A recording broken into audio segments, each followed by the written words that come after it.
mursal xidigaha geeska muddo ka maqnaa wax xaggaaga ka yimid buu hadalka ku cadeeyay macaan mise wax ka yimid maamulka xidigaha geeska niyo kulay waxa kaliya aan hadda aan ku sheegi karaa waxaan xasuustaa in hadba madax kor u qaaday isugu tagi jiraan ayaan ku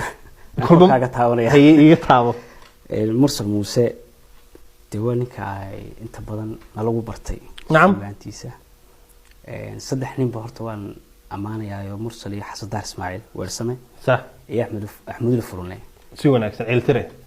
nimanka waxay ahaayeen macnaha waqtigaasi hogaankayga ahaa صح bulshada inteeda badan ay taqaano waqtigan xidigaha gees kamid ahaa anigu kooxdan ugu yaraa صح awood faneedo sida weyn ma lahayn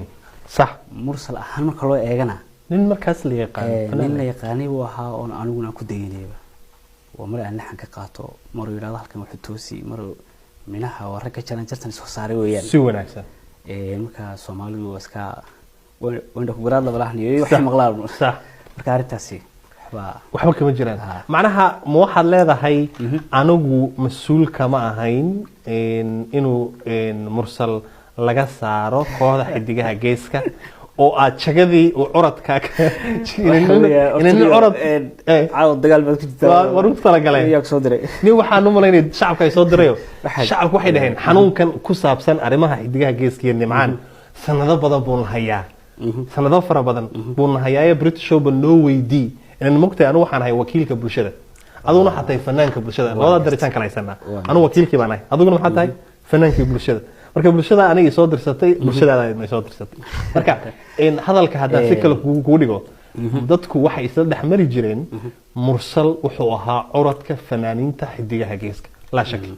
laakiin marka nimcaan uu soo baxay ya jagadii nimcaan baa ka dhacay oo booskii curadka qaatay way u maleeyeen waliba waxa la yiri Soomaali waxay tiraahdaa beenaan nin intii nin dheer baraad ka dhigay maxaa ugu wacnaa in xidigaha geeska laga saaro mursal niman horta u maleeyeen koode sax had maamulka inay sayaan ay waa gooni way jirtay ay laakiin aniga iyo darta ina muuse niyo isku jidmaan ahayn sax aad biga baawar weynaa iga magac weynaa fanka iga soo horeeyay macnaha hogaamiye ku xid waxa waqtigaas si wanaagsan marxaladaas waxa kama bedeli kareen